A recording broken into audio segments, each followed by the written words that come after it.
এবং সবচেয়ে যেটা বড় জিনিস বাকি আছে সেটা হচ্ছে যে সেই মানে একই দুনিয়াতে দুরকম ফিজিক্স হতে পারে না।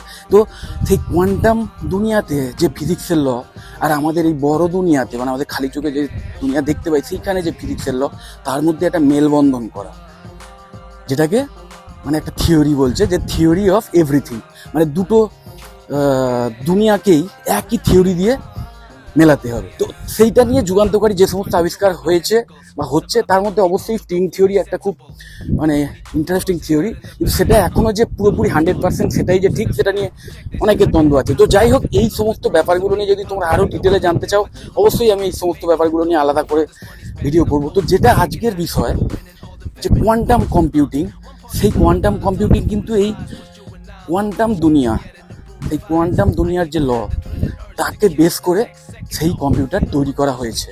হ্যাঁ, অলরেডি তৈরি করা হয়ে গেছে, কিন্তু সেটা